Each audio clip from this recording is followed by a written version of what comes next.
여러분 머릿속에 이사야 전체 구조가 이제 대충 들어가 있죠? 이사야가 무슨 내용을 적었느냐 하면 하나하나는 얘기 못하더라도 전체는 이런 내용을 적었습니다 할 수가 있죠.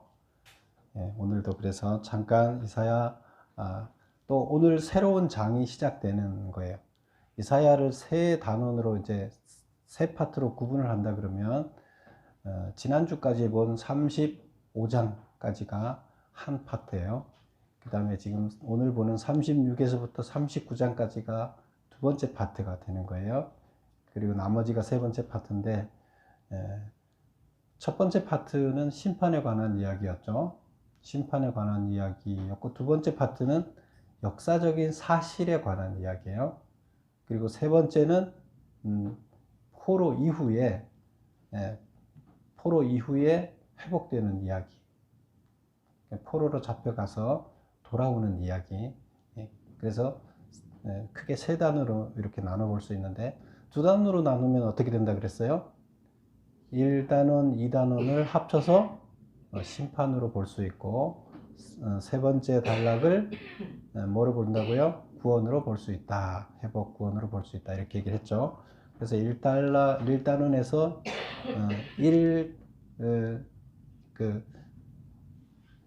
39장까지 심판에 관한 이야기를 나눠본다면, 심판에서 오늘부터 나오는 39장 얘기는 역사적인 사실을 가지고 기록을 한 것이다. 그래서 예언이 들어가 있지만 역사적 사실을 그대로 기술한 이야기예요. 다른 거는 산문으로 기술하지 않았다 그랬죠. 시어로 썼다 그랬죠. 근데 여기는 산문으로 그냥 기록한 거예요. 사실을 기록한 이야기들이에요. 그래서 좀 형식이 틀린 거죠. 자, 그러면 1번을 한번 보겠습니다. 이사야를 역사 배경에 따라 세 단락으로 구분한다면 어떻게 나눌 수 있는가? 1장에서 35장까지 타락하여 불순물로 가득 찬, 어떤 불순물이냐? 하나님 이외의 것으로 가득 찬 하나님의 백성을 정금으로 만들기 위해 아수르를 도구, 즉 용광로로 사용하여 징계하는 것이다. 이것이 뭐라고요? 35장까지 이야기다. 그래서 그거를 우리는 심판이라고 얘기를 한다. 그 다음에 이제 두 번째 단락은 역사라 그랬죠. 36에서 9장까지인데, 아수르 왕 산헤립의 2차 침입 전후에 격정적 상황 속에서 히스기야 왕을 통해 이스라엘을 구원하는 이야기다. 여기서 지금 나오는 게, 지금 대표적으로 나오는 사람이 누구죠? 2차 침입을 해온 왕이 아수르의 산헤립 왕이라는 사람이에요. 그래서 그 사람이 침입해온 그 왕이 나오고, 그 다음에 이스라엘의 왕은, 유다의 왕은 누구죠? 이때 히스기야입니다. 근데 히스기야는 이스라엘 역사에서 가장 그 종교 개혁을 단행한, 하나님이 보기에 훌륭한 왕 중에 하나라 그랬죠. 그 이스라엘 왕을 전체적으로 왕들을 보면 선한 왕과 이 사람은 선한 왕이었다, 악한 왕이었다 구분을 했죠. 그 구분을 뭘 가지고 했어요? 하나님 말씀대로 통치를 했느냐, 자기 멋대로 통치를 했느냐, 이 두 가지를 나눠서 하나님 말씀대로 통치를 하면 선한 왕, 그렇지 않으면 악한 왕, 이렇게 이제 구분을 했었죠. 근데 히스기야는 자기의 욕심을 버리고 하나님 말씀대로 나라를 통치하려고 최선을 다했어요. 그래서 산당도 제거하고, 그리고 전 모든 이스라엘 백성들을 하나님 말씀대로 살도록 하기 위해서 최선을 다했어요. 종교 개혁을 하는 왕이었다. 그래서 하나님께서는 그런 왕을 통해서 이스라엘을 구원하는 이야기를 여기서는 역사적인 사실을 기록하고 있습니다. 자, 그러면 그게 이제 두 번째 단락이고, 세 번째 단락은 40장부터 66장까지 바벨론 포로 이후에 용광로를 통과하여 정금이 되어 남은 자들에게 회복과 구원을 베푸신다. 하나님께서는 정금으로 만들기 위해서 지금 작업을 하셨다 그랬죠. 정금 만들어내는 그 과정이 끝난 것이 뭐예요? 포로 생활이 끝나는 거예요. 그래서 다시 돌아올 때는 남은 자들이 돌아오게, 정금이 된 자들이 돌아오게 하셨다. 이제 그게 회복이다. 이렇게 얘기를 하고 있습니다. 그래서 이사야서가 이런 구조로 돼 있었다는 걸 지금 단락이 바뀌면서 다시 한번 이제 말씀을 드리고요. 오늘은 두 번째 단락 시작되는 장이잖아요. 36장이. 그래서 역사적인 사실에 대해서 하는데, 이 역사적인 사실은 무슨 역사적인 사실이라고요? 여기서 대표적으로 역사적인 사실을 핵심으로 다루고 있는 것은 바로 2차 침입. 아수르 2차 침입은 무슨 일이 있었어요? 아수르가 이스라엘을 다 집어삼키고 포로로 20만도 끌고 가고, 이제 남은 게 뭐예요? 예루살렘 성만 남았다 그랬죠. 여러분 말씀 드렸죠. 예루살렘 성만 남긴 상태에서 이제 성을 집어삼키면 끝나는 거예요. 그리고 이미 다른 나라들은 다 집어삼켰어요. 주변에 있는 나라 다 삼키고 이제 그 예루살렘만 남았어요. 근데 그 예루살렘을 아수르가 집어삼키지 못하는 이야기예요. 하나님이 도우셔서. 그래서 구원하는 이야기예요. 놀라운 일이죠. 하나님의 능력이 나타나는 그런 놀라운 일인데, 이제 그것을 여기서는 기록하고 있다. 근데 거기에 중요한 역할을 감당한 사람이 누구다? 히스기야 왕이다. 하고 있습니다. 물론 그러다가 이제 나중에 히스기야가 또 잘못한 죄가 있어서 또 그것 때문에 결국 하나님한테 또 징계를 받는 일도 있기는 해요.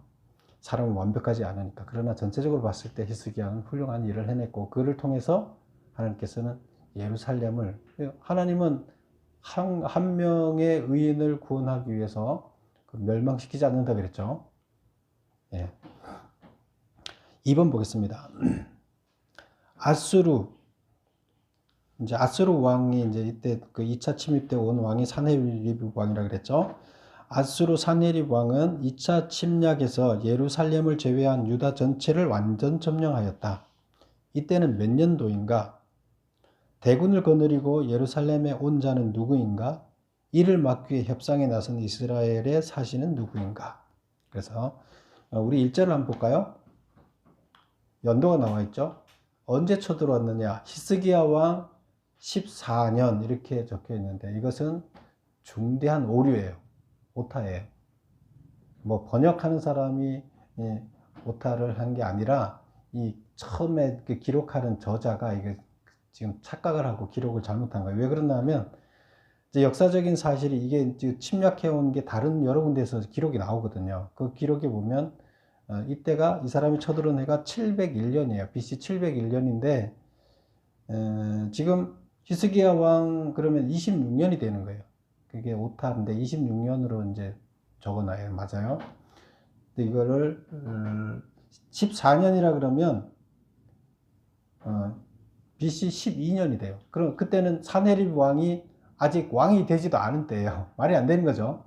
네, 그래서 이거는 이제 오타 숫자를 잘못 기록한 것이다. 이렇게 보면 되고요. 그래서 언제 침략해 왔다고요? 히스기야 왕 26년 그 BC 701년에 쳐들어왔다. 그래서 그 메모 보면 왕 14년은 712년이 되는데 이거는 오기다. 그 오기라는 것은 산헤립은 BC 705년에 왕이 돼서, BC는 거꾸로 간다 그랬죠. 0에서부터 뒤로 가면서 거꾸로 가니까 705년에 왕이 돼서 즉위해서 동쪽의 바벨론, 엘람 동맹군을 4년에 거쳐 물리쳤다. 그러면 705년, 704년, 703년, 702년까지 지금 동맹국들, 바벨론이라는 나라가 이제 엘람과 동맹을 맺어서 아수르의 반란을 일으켰다 그랬죠. 그래서 그것을 진압하는데 4년이 걸렸어요. 4년 동안은 어떻게 됐겠어요? 이쪽 이스라엘 쪽을 침략해 오지 못했어요. 지금 그것은 아수르의 바벨론은 동쪽에 있었잖아요. 지금 이스라엘이나 이것은 아수르의 서쪽에 있어요. 그러니까 아수르의 동쪽에 있는 나라들과 전쟁을 하느라고 아수르 서쪽, 이스라엘 쪽으로 오지를 못했어요. 그러니까 4년 동안은 편안했겠죠. 그래서 BC 705년부터 5432년까지 바벨론 동맹국들을 물리치고, 그리고 이제 물리치고 나서 701년에 드디어 이제 서쪽으로 서진을 해서 베니게 블레셋을 점령하고 예루살렘도 다 이스라엘도 유다도 다 점령하고 이제 마지막 예루살렘만 점령을 못했어요. 다 먹었어요. 요것만 점령을 못했어요. 왜 못했을까요? 하나님이 지키기 때문에 답이 없는 거예요. 자, 그리고 그 다음 보면 그 두 번째 문제가 뭐였죠? 대군을 거느리고 예루살렘에 온 자는 누구냐? 그럼 산헤립이 오는 게 맞죠? 그 산헤립이 이스라엘의 대군을 거느리고 왔어요. 왔는데 예루살렘, 이스라엘 땅이 넓잖아요. 예루살렘은 안 오고 라기스라는 곳에 있었어요. 그래서 산헤립은 라기스에 진을 치고 랍사게를 예루살렘 침략 선봉대로 보내서 항복해라 하고 이제 항복을 권유를 했어요. 그래서 대군을 이끌고 누구를 보냈느냐? 랍사게를 보냈어요. 근데 랍사게가 국방부 장관 같은 군대 장관이 아니라 외교 전문가예요. 외교 전문가를 보낸 거예요. 원래는 전쟁하려는 누굴 대장으로 임명했대요? 국방부 장관을 임명해서 전쟁을 치러야 되는데 외교관을 대장으로 세워서 보냈어요. 그러면 이유가 있겠죠? 네, 전쟁을 안 하고 외교적인 담판으로 무릎을 꿇리겠다 이거죠. 작전을 이제 그렇게 짠 거죠. 그럼 벌써 누가 왔느냐에 따라서, 그러면 전쟁을 안 하고 뭘 하겠어요? 담판을 벌이는 작업을 하겠죠. 그래서 선봉대로 보내서 항복을 권유하는데, 그러면 와서 담판을 지으러 왔으면 여기에 또 대항하는 담판자가 이스라엘에서 나가야 되겠죠. 그래서 누가 나왔느냐? 3절에 보면 나와 있죠. hil기야의 아들 왕궁 맡은 자. 여기서 왕궁 맡은 자는 이스라엘 왕궁을 통치하는 자예요. 그러니까 지금으로 얘기하면 서울시장 같은 거죠. 왕이 있는 그 도의 시장이니까 서울시장 같은. 그러니까 이때는 거의 뭐 2인자 같은 존재죠. 그래서 누가 담판을 벌이러 나갔느냐?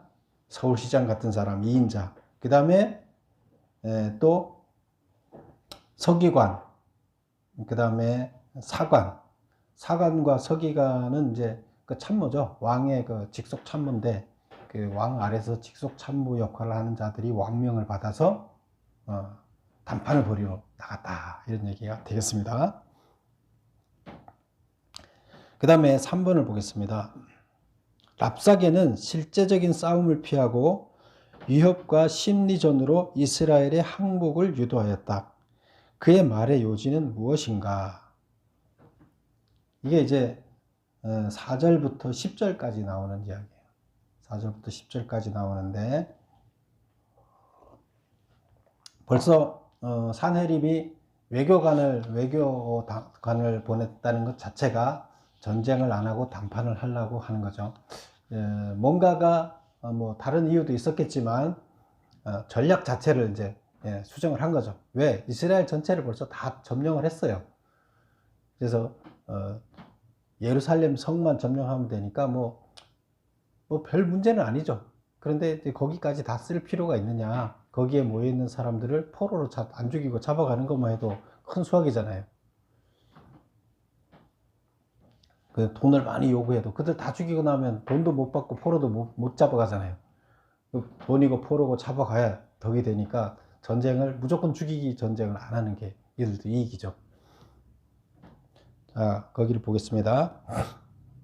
그러면 1번 보면, 메모 1번, 애굽을 믿고 아수르에 대항하지만 애굽은 상한 갈대 지팡이에 불과하다. 지금 뭐 질문이 뭐예요? 그 랍사게가 지금 심리전을 해서 이들을 굴복시키고 항복시키려고 그러는데 그 요지가 뭐냐는 거예요. 요지가 뭐냐면 너희들이 믿는 게 뭐냐? 왜 나한테 반항하냐? 그냥 무릎 꿇고 항복하면 되는데 왜 나한테 믿는 구석이 뭐가 있으니까 하는 거 아니냐? 그런데 니네 믿는 구석 내가 얘기해 볼까? 그 두 가지를 믿고 있어, 니들이. 뭘 믿고 있느냐? 애굽을 믿고 있어, 첫째는. 애굽이 뭐예요? 이 남쪽에 있는 그 큰 나라잖아요. 애굽한테 동맹을 맺어서 도와줄 거라고, 애굽이 도와줄 거라 생각하고 있고, 너희들은 거기를 믿고 있지. 그러나 애굽은 별 볼 일 없어.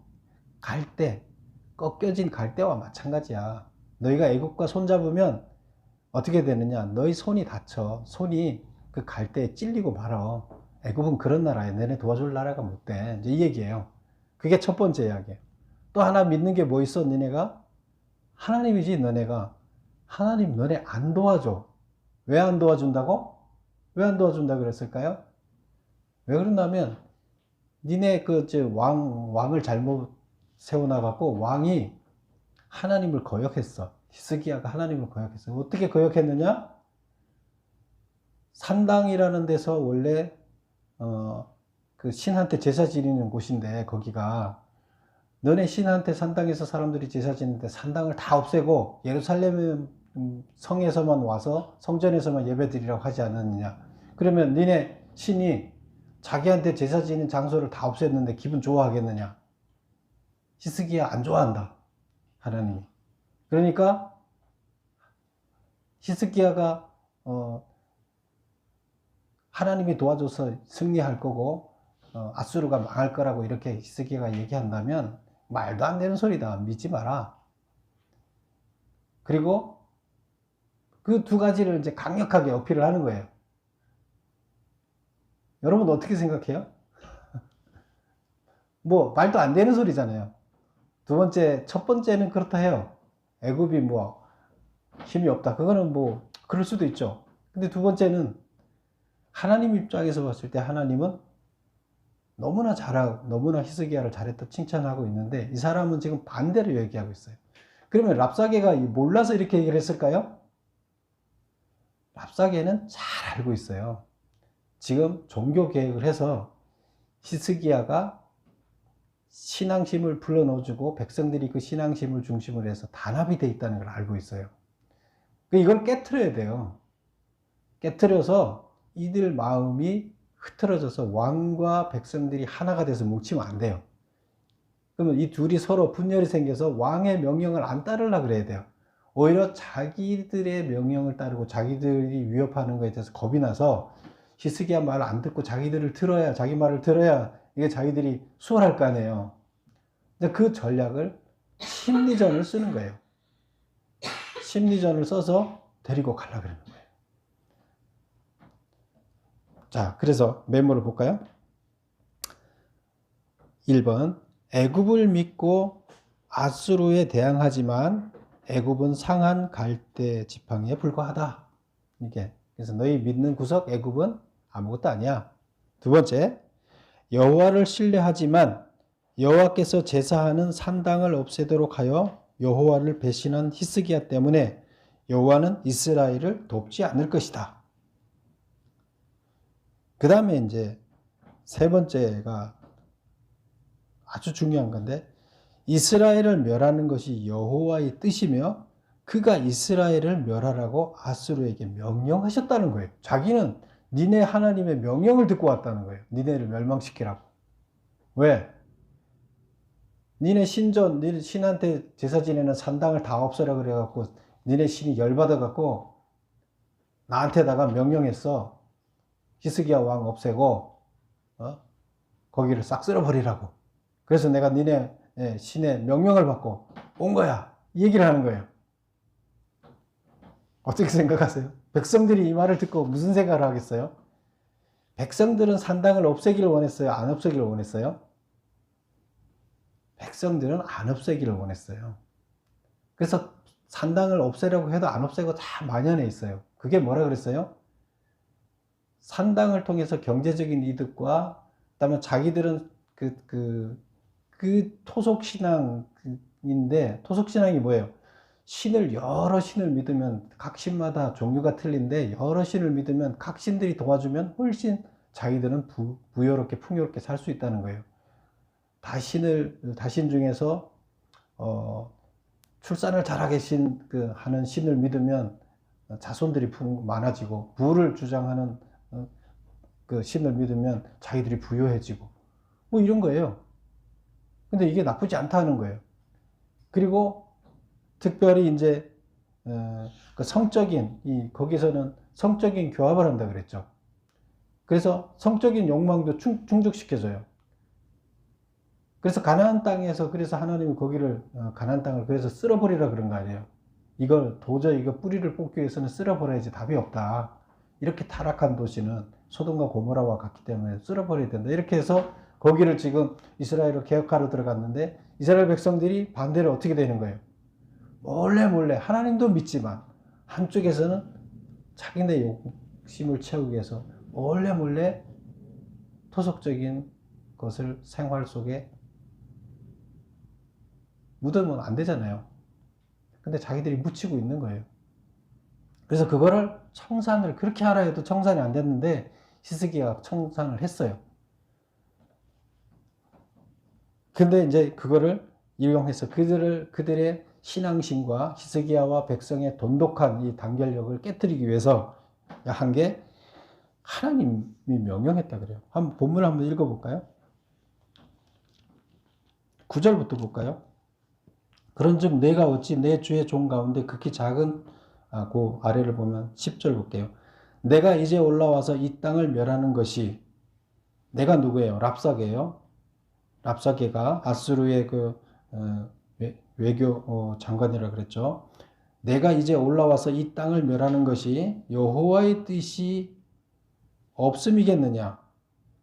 여호와의 뜻이라는 거예요. 여호와께서 내게 이르기를 올라가 그 땅을 쳐서 멸하라 하셨느니라. 그래서 내가 왔다는 거예요. 니네 신의 명령을 받고 내가 왔다. 그럼 백성들은 이 말을 듣고 무슨 생각하겠어요?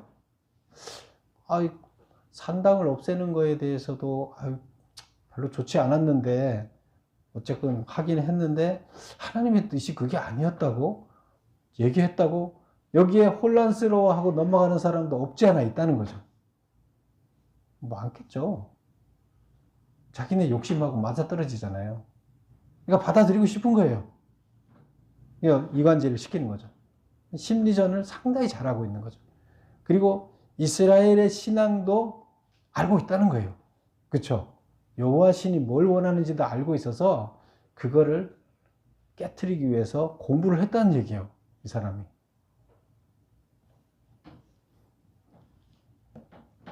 그 다음 문제를 볼까요? 4번. 히스기야 왕의 사신들이 랍사게에게 요청한 말은 무엇인가? 그럼 이제 이 심리전을 이렇게 펴면 지금 가서 협상을 하는 중에 심리전을 펴는 거잖아요. 그럼 협상자로 가서 그쪽에서 그렇게 심리전을 펴면 이쪽에서 또 얘기를 해야 될 거 아니에요. 이스라엘의 대표들이. 그러면 지금 아까 세 사람을 대표로 세웠다 그러는데 그들이 무슨 말을 했느냐? 랍사게한테 요청한 건 뭐냐? 그 다음에 랍사게한테 요청을 했더니 랍사게가 또 뭐라고 대답했냐? 그렇게 대답한 이유는 뭐냐? 볼까요? 성유에 있는 이스라엘 백성들이 듣는 데서 유다 방언으로 하지 말고 우리가 아람 방언을 알고 있으니 아람 방언으로 협상하자. 이게 누가 한 소리예요? 이스라엘 사신들이 협상단이 한 얘기예요. 그러면 지금 그 사람이 지금 협상을 지금 이 세 사람하고 협상을 한다는 얘기가 아니잖아요. 성에서 아까 그랬죠. 그 물이 세탁하는 장소라 그랬죠. 그럼 사람들이 많이 있는 공간이라는 뜻이에요. 그리고 성벽 위에서 그때는 다 전쟁하려고 성벽 위에 다 올라가서 이렇게 몸을 숨기고 다 소리를 듣고 있는 거죠. 그래서 다 듣고 있어요. 협상단 얘기를 다 듣고 있어요. 오픈된 공간에서 협상을 하기 때문에. 근데 거기에서 이스라엘 백성들이 다 알아듣게 하는 거예요. 사신한테 심리전을 쓰는 게 아니라 이스라엘 백성들한테 큰 소리로 심리전을 쓰고 있는 거예요. 그리고 이 사람은 무슨 말을 쓰려 하면 유다 말에 능숙해요. 아수르 그쪽은 아람 말을 쓰는데 유다 말을 능숙하게 쓰고 있어요. 히브리 말을. 그래서 어떻게 해요? 히브리 말로 지금 협상을 하는 거예요. 히브리 사람들이 다 알아듣게끔 하는 거예요. 히브리 사람들이 헷갈리도록 만드는 거죠. 그래서 이제 이러다가 이제 백성들이 넘어갈 것 같잖아요. 그러니까 이스라엘 사신들이, 유다 사신들이 어떻게 돼요? 성위에 있는 이스라엘 백성들이 듣는 데서 유다 방언으로 하지 말라. 그리고 우리가 너네 나라 말 다 알아들으니까 아람 방언으로 대화하자. 그렇게 얘기를 한 거죠. 그랬더니 뭐라 대답해요? 아수르 왕이 너희와 함께 자기의 대변을 먹으며 자기의 소변을 마실 성위에 앉은 사람에게도 말하라고 했기 때문에 그럴 수 없다. 우리 왕이 나를 보낼 때 너네 세 사람하고 얘기하라 그런 게 아니라 니네 백성들 전체한테 얘기를 하라고 했기 때문에 너네하고만 얘기할 수 없어. 백성들이 다 듣도록 해야 돼. 그러면서 더 큰 소리로 더 소리를 질렀다는 거예요. 유다말로. 심리전을 잘 쓰고 있죠. 그들은. 그러니까 근데 여기에서 이제 이 말 뭐예요?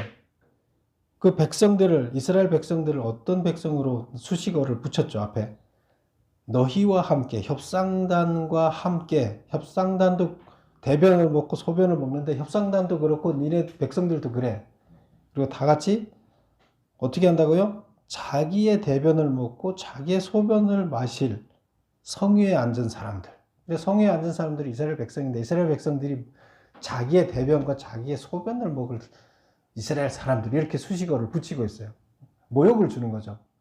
그럼 이건 무슨 말이에요? 왜 자기 소변과 대변을 먹어야 돼요? 자기네들이 지금 다 차단하고 있기 때문에 니네는 어차피 결국에 니네 아무것도 먹을 것이 없어서 우리한테 항복하기 전에 니네들은 결국 뭐하다 항복하나 하면 히스기야 왕 말대로 쫓다가는 니네가 아무것도 먹을 것이 없어서 결국에 나중에 먹을 게 없으니까 똥오줌 싸서 그거 주워 먹을 왕 백성들이다는 거예요. 니네 왕 이야기 들으면 그렇게 된다는 거예요. 히스기야 왕. 근데 이걸 누가 얘기했다고요? 우리나라 왕이 가서 전하라 그랬어. 뭐라고? 소변과 대변을, 자기 소변과 대변을 먹을 백성들한테 큰 소리로 얘기를 해서 다 알아듣게 얘기하라 그랬어. 이렇게 얘기를 하는 거예요. 아주 모욕을 줘도 아주 심한 모욕을 주면서 백성들과 지도자 사이에 이간질을 시키는 거죠. 5번 보겠습니다. 그 다음 뭐죠? 다 읽었나요? 3번, 메모 3번, 작은 가로 3번. 히스기야와 이스라엘 백성들 사이를 이간시키고 이스라엘의 저항 의지를 약화시켜 항복을 유도하기 위해서이다. 그래서 항복을 유도하기 위한 작전을 이렇게 심리전을 쓰고 있다. 전쟁 안 하고 피 안 보고 그냥 공짜로 먹어버리겠다 이거죠. 5번. 랍사게가 유다 방언으로 한층 큰 소리로 말한 심리전 내용은, 그랬더니 한층 더 큰 소리로 얘기했다 그랬죠. 그래 더 큰 소리로 또 뭐라고 그럼 얘기했나 보자고요. 1. 여호와께서 반드시 우리를 건지시리니 이 성이 아수르의 손에 넘어가지 아니하리라 고 얘기하는 히스기야의 말을 듣지 말라. 히스기야가 니네를 미혹하는 걸 듣지 마라. 히스기야가 니네들을 현혹시켜서 사실이 아닌데 현혹시켜서 너네 눈을 멀게 하는데 거기 넘어가면 안 된다. 그럼 너희들은 곤란해진다. 똥오줌 먹고 나중에 고통당하게 된다. 이 얘기죠. 니네 왕 말 듣지 마. 니네를 속이고 있는 거야. 그 다음에 두 번째 얘기는 뭐냐? 내게 항복하고 내게로 나오라. 그리하면 너희가 각각 자기의 포도와 자기의 무화과를 먹을 것이며 우리가 다 뺏어가지 않고 니네 다 농사 짓고 니네 거 다 해서 니네 먹고 살도록 다 해줄 거야. 그냥 우리가 니네를 다 싫으면 돼. 니네 왕은 없애버리고 그러면 되니까 니네는 항복해. 니네 지도자들을 제거해버리고 이제 이런 얘기가 되는 거죠.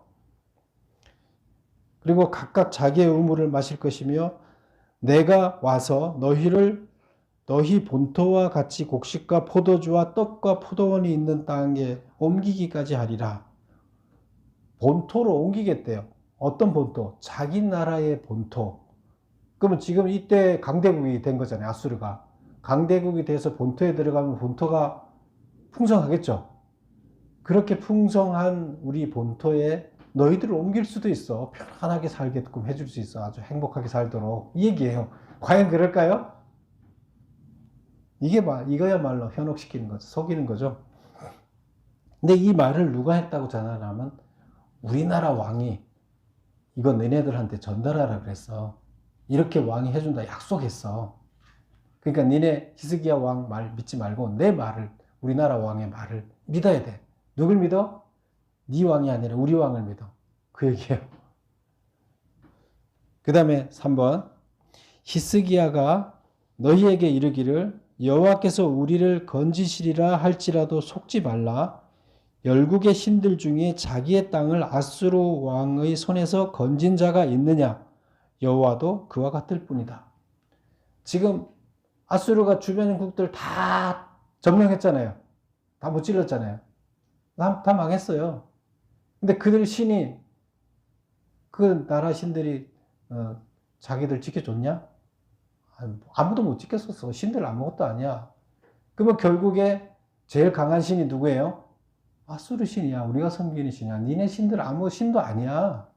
니네 신이 강하면 지금 다 포위되고 포로로 잡혀가고 예루살렘 성만 남았겠어? 그 얘기를 들으면 지금 어차피 지금 전세를 봤을 때는 이스라엘이 쫄딱 망할 거라고 백성들이 느끼고 있어요. 그러면 그 말을 받아들여야 돼요? 말아야 돼요? 받아들이고 편안하게 가야 돼요? 아니면 싸워야 돼요? 싸울 의지를 완전히 그냥 무산시키는 거죠. 싸우면 우리 군대가 얼마인데 니네 게임도 안 돼. 그냥 빨리 항복해. 그리고 너네 신 힘 없어. 다른 나라 신들 힘 하나도 없듯이 니네 나라 신 힘 없어. 힘이 있었으면 니네가 지금 요렇게 요 모양 요 꼴로 지금 코딱지만한 여기 예루살렘 성만 남았겠냐? 그 얘기를 하고 있는 거죠. 그래서 결국에 이 마지막 말은 무슨 말이에요? 니네 신이 니네 나라 못 지킨다는 얘기예요. 한번 볼까요? 20절을 한번 볼까요? 18절부터 볼게요. 혹시 히스기야가 너희에게 이르기를 여호와께서 우리를 건지시리라 할지라도 속지 말라. 열국의 신들 중에 자기의 땅을 아수르 왕의 손에서 건진 자가 있느냐? 없다는 거예요. 하맛, 아르밧 신들이 어디 있느냐? 그들 신들이 어떻게 그렇게 자기 나라 구했냐? 못 구했다. 스발와임의 신들이 그렇게 했느냐? 못했다. 사마리아를 내 손에 건졌느냐? 못했다. 열방의 신들 중에 어떤 신이 자기 나라를 내 손에서 건져냈기에 여호와가 능히 예루살렘을 내 손에서 건지겠느냐? 아무도 못 건지기 때문에 예루살렘 성도 니네 신이 못 건진다. 그러니까 나한테 항복해서 다치지 말고 내가 땅도 주고 먹고 살게 해줄 테니까 그냥 빨리 속히 항복하고 들어와라. 이거예요. 21절. 마지막 문제 6번을 볼까요?